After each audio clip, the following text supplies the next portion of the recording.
So nowadays there are so many incredible photographers out there. I wanted to take this video as an opportunity to share a few of my favorites recently. These are all contemporary photographers, meaning they're all still working and shooting. Obviously I have my favorites in the past, but I wanted to use this channel and this video as an opportunity to shed some light on some photographers whose work I think is amazing. What I hope this video does is give all of you guys watching an opportunity to find some new work to digest. I encourage you to go check out all of these photographers' websites, their Instagrams, go support their work. I think nowadays it's more important than ever to be able to support one another as artists. And to me, this video is the first of many that I want to make here on the channel, sharing a bit more of my personal favorites when it comes to photography. So in no particular order, I have about 5 artists I want to chat through today. Their work spans various different formats: landscape, portrait, environmental, textural stuff. I want to share a few projects that I like from each photographer, and I also want to chat a bit about why I like their work. The first photographer is Arsenii Vaselenko. I believe that's how you say it. I've actually met Arsenii before, really briefly, at a restaurant here in LA, but I've followed his work for quite some time now after being introduced to it to a friend a number of years ago. Arsenii is one of the more underrated photographers I think that I'm going to be chatting about today. His work is incredible, and I really think that it spans a lot of different genres, something that I also like to work on and achieve in my own photography. I'm really inspired by his portrait work specifically. I think it really incorporates the environment and the texture that I'm looking for in my photography as well. His portraits, to me, they kind of feel like stills from a film almost. I love his use of tungsten light, soft texture and color.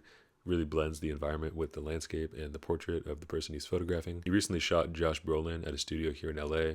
This is some of his best work in my opinion, and it was just released a couple weeks ago actually. I really love how he used artificial lighting here to create a sense of space and environment in these photos. He also has a project that he shot for Livewire, which is an EV company by Harley Davidson. These photos are some of my favorites of his as well. I think I love when he shoots more landscape related stuff. I think it pairs really nicely with some of the portrait work that he shares, and it all blends together in a beautiful way when you incorporate the environment. As someone who also likes a more moody photograph and darker, more rich tonality, Arsenii's work is right up my alley, and I think it might be right up yours as well. Overall, he's an exceptional storyteller, constantly impressed by his work, and I suggest you guys go take a look for yourself. The next photographer we're going to chat about is Dorsa. He's a photographer here in LA. I haven't got the chance to meet him in person, but I followed his work again for a number of years. Really love the way that he captures everyday life. Specifically his rare wildflower project on his website, I think is a beautiful portrayal of some of the super blooms here in California. Beautiful macro shots mixed in with really hard flash light that you'll notice a lot throughout his work. This project feels very visually striking, and the images to me almost feel sort of surreal. I think you'll find that a lot throughout Daniel's work. For example, one of the projects on his website was a set that he shot in Peru for Vogue magazine. Again, a really stunning portrayal of the natural landscape of Peru. Something that I also really love to do is landscape photography in this way.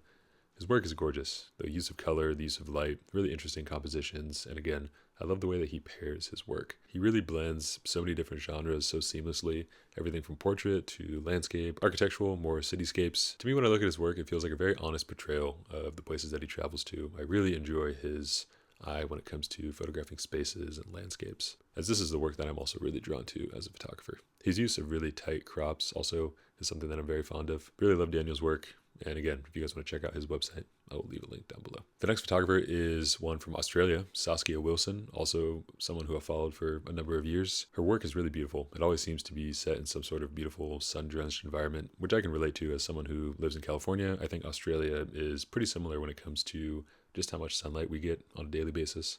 Her work really does utilize a lot of that natural lighting. The portraits she captures, they feel very effortless, but also unposed. The way she's able to capture these intimate yet natural moments has always been really impressive to me, and it really transcends throughout a lot of her different projects on her website. Her travel diary is probably my favorite section on her website that I've seen recently.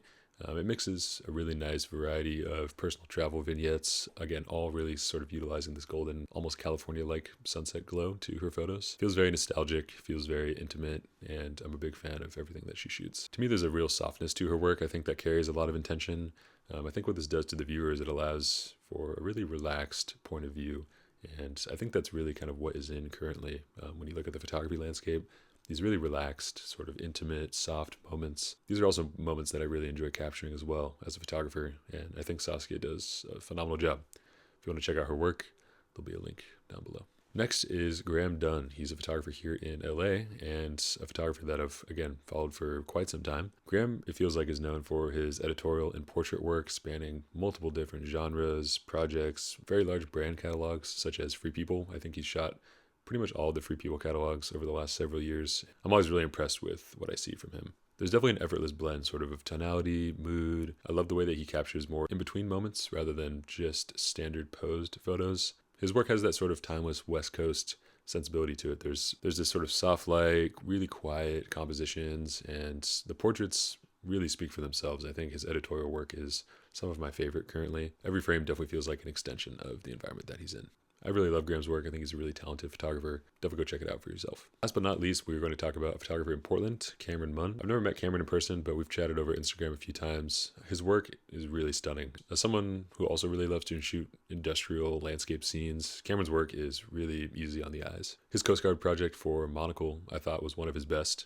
Really blends this beautiful mix of architectural, industrial type shots with really soft landscapes and portraits. His use of lighting and color is really incredible. I think he's one of the more underrated photographers that I'm chatting about today. His work feels very thoughtful, balanced, also very quietly powerful at the same time. Overall, just a really talented guy with a great eye for all things landscape. If you want to check out Cameron's work or his Instagram, there will be a link down below. Now, I hope you guys found someone new, maybe a photographer you haven't necessarily found before. I'm hoping that's the case, as everyone that I mentioned here is extremely talented and deserves some more recognition. I think in today's day and age, when it's increasingly more difficult to stand out, the actual art of photography is losing battle when it comes to short form videos and other forms of content on the internet. It's really easy to forget that the actual art of photography is one that's meant to be enjoyed slowly, in person ideally. So I suggest that, you view all of these people's websites on your computer. Take your time, really digest their work. If they have any sort of printed publications, try to support them. I think as artists, as I mentioned at the beginning of this video, it's so important to be able to support one another. And again, this video is going to be the first of many here on the channel, and it's a kind of video that I really enjoy making, being able to shed some light on some of my favorite photographers currently. Now, before this video wraps up, I did want to take a moment to thank today's sponsor, which is Squarespace, for sponsoring today's episode. Now, you guys know by now, Squarespace is a really long-time supporter of this YouTube channel and also my creative endeavors. Simply put, they're just the easiest way to make any sort of website, whether you're looking to display your work, create a gallery page, sell e-commerce products, even book appointments. Their software makes it extremely easy to do all of this under one umbrella. You don't have to know any sort of coding or any of the hassles that typically come with that. If you guys want to check out Squarespace for yourself, there'll be a link down in the description to receive 10% off your first website or domain purchase. Big thanks to Squarespace for sponsoring this video, and big thanks to you guys for watching. If you have any questions or comments, or maybe you guys have a favorite photographer yourself, leave a comment down below. Take care, and we'll see you guys in the next video.